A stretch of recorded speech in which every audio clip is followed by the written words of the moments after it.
Give a teenager limited reach, zero accountability, and an algorithm that rewards chaos, and you'll create a monster. That monster is Jack Doherty. For nearly a decade, this 20-year-old has harassed innocent bystanders for content, nearly killed his cameraman while texting and driving, built an OnlyFans empire targeting barely legal women and promoted it to his child audience. And after every controversy, every ban, every lawsuit, he comes back stronger. Because the internet has a dirty secret. It doesn't matter if you're loved or hated, as long as people can't look away. Today, we're breaking down the career of YouTube's main villain. But before that, it's your boy Prince. I would appreciate it if you guys could like this video and subscribe to the channel. It really helps out. Now, back to the video. Jack uploaded his first YouTube video on September 29th, 2016. He was 13 years old, armed with nothing but a camera and a specific talent for flipping markers. That clip would eventually rack up 30 million views. It was the kind of harmless content that made YouTube what it was. Kids doing random stuff that somehow captivated other kids. Jack followed it up with more flipping videos. Water bottles, pens, whatever he could get his hands on. Believe it or not, subscribers stacked up. At just 14, Jack had cracked the algorithm. His parents even appeared in some of the early videos, playing along with harmless pranks.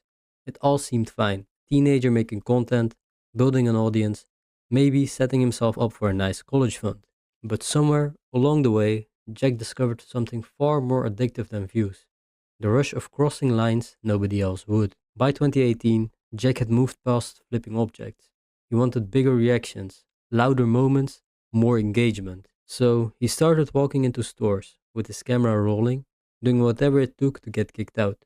He'd yell on the intercom, turned off lights in aisles, and harass employees just trying to do their job. The floor's lava challenge became one of his go-to stunts. He'd run through stores, screaming, jumping on furniture, causing scenes while terrified staff members tried to figure out what to do with his kid. The video went viral, millions watched, and Jack learned a critical lesson: chaos sells. But this is where things started to shift, because Jack wasn't just pulling pranks anymore. He was targeting strangers who never asked to be part of his content. Employees making minimum wage become props in his stunts. Random shoppers became collateral damage in his quest for virality. And instead of slowing down when people pushed back, Jack doubled down. He started bringing security guards with him, not for his protection at first, but for the spectacle. The image of a teenager walking around with hired muscle made him look untouchable. It fed into the persona he was building. A kid who could do whatever he wanted because he had money, followers, and people willing to enable him. His use of security guards became precisely a defining part of his content. The formula was simple and disgusting. He'd approach someone in public, saying something inflammatory, and the second someone reacted, his bodyguards would step in. Jack could talk all the trash he wanted, knowing he'd never actually have to face consequences.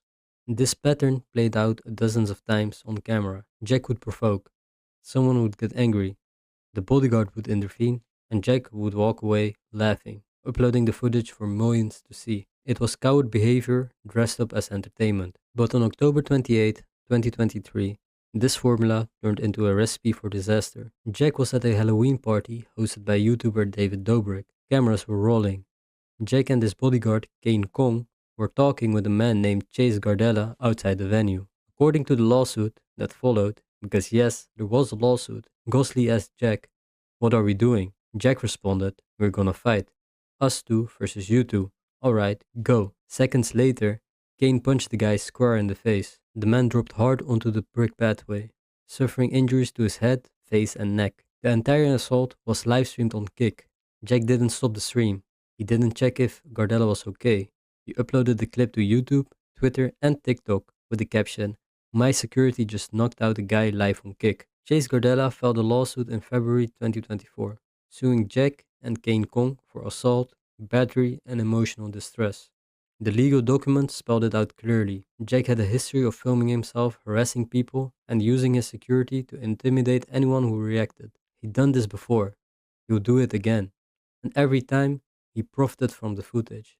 Jack's lawyer tried to claim he was acting in self-defense, that Gardella had somehow provoked the situation. But the video told a different story.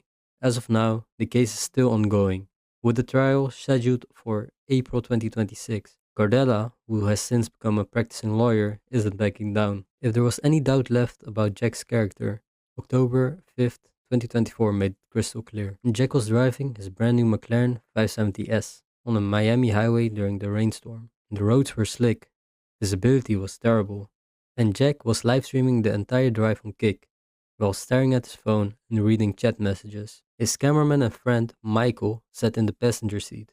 An irrational person would slow down, focus on the road, maybe even pull over, but Jack was too busy entertaining his viewers. Then he made a joke.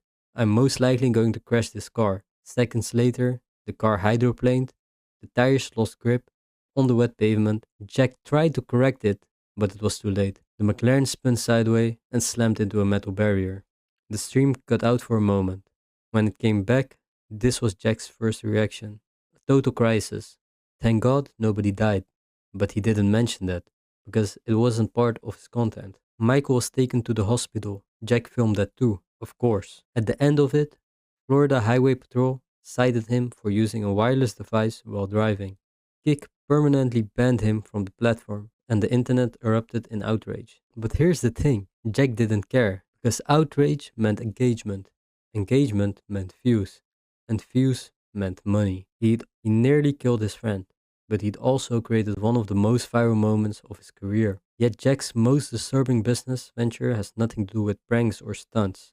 Multiple sources, including fellow streamer Natalie Reynolds, accused Jack of targeting women barely old enough to join OnlyFans. Streamer Neon claimed on a broadcast that Jack would approach girls the night before their 18th birthday to sign contracts giving him 50% of their lifetime earnings from OnlyFans. Jack went to X to deny these specific allegations, claiming he had proof that the youngest woman he signed was already 18 for 4 months before signing. But the ethical problem remains.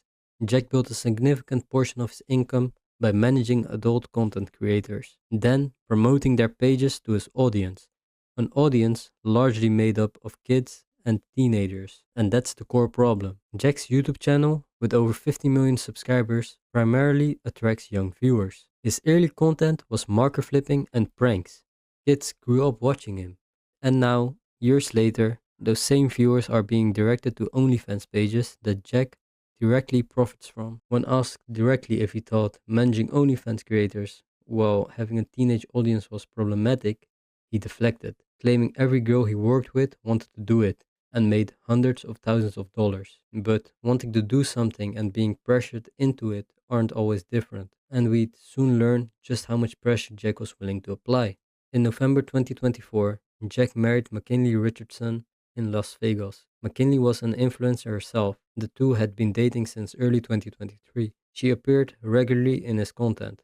They seemed like a typical creator couple, except nothing about Jack Doherty is typical. The wedding was live streamed to Jack's 15.3 million followers. McKinley wore a white dress. Jack wore a suit.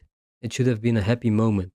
Instead, it became one of the most humiliating spectacles ever. When it came time for the speech, Jack put out a prenup and started reading it loud. Her face says it all. The vows were degrading, disrespectful, and designed to humiliate. People watching weren't sure if it was a prank or real. Jack, after all, was known for pranks. But months later, when McKinley appeared on her friend Camila Araujo's podcast, she confirmed it. It was all too real. McKinley had no idea Jack was planning to say all those things. She thought it would be a sweet moment. Instead, it became content, a viral clip, another notch in Jack's strategy of turning every moment into material. She said that emotional abuse, the manipulation, and the relentless need to turn everything into content destroyed the relationship. By March 2025, she moved out of their 3.5 million mansion in Fort Lauderdale. The marriage, which was never legally binding, was over. By November 2025, Jack's controversies had piled so high that an arrest felt inevitable. And on November 14th, it happened. Jack was in Miami Beach, partying on a yacht with friends. Hours later, around 3 a.m., police spotted him and a group filming on the street, blocking traffic in the city's busy entertainment district. Officers asked him multiple times to move, but Jack refused. When police arrested him, they found half of an orange pill, imprinted with the number 3, and 3 hand-rolled cannabis cigarettes, weighing about 4 grams combined. He was charged with possession of a controlled substance, possession of marijuana, and resisting an officer without violence. Jack was released the next day on a $3,500 bail, and instead of laying low, he immediately turned the arrest into content. He posted his mugshot on Instagram. He filmed himself leaving jail, flashing his diamond necklace. The arrest didn't humble him, it energized him. Because for Jack, any attention is good attention. And as long as people keep watching, he will keep pushing. Jack Doherty is 22 years old. He's what happens when the pursuit of fame becomes completely detached from morality, empathy, or basic human decency. But he has made millions. He's been banned from multiple platforms. He's facing lawsuits. He's lost relationships. And he shows no sign of changing. Because changing would mean admitting that what he's built, his entire career, his entire persona is rotten. So he'll keep live streaming until one day the consequences catch up in a way that even Jack can't turn it to content. And that's the legacy of YouTube's main villain. Just a long, disturbing look at what happens when someone with no boundaries is given a platform, an audience, and an algorithm that rewards the worst parts of human nature.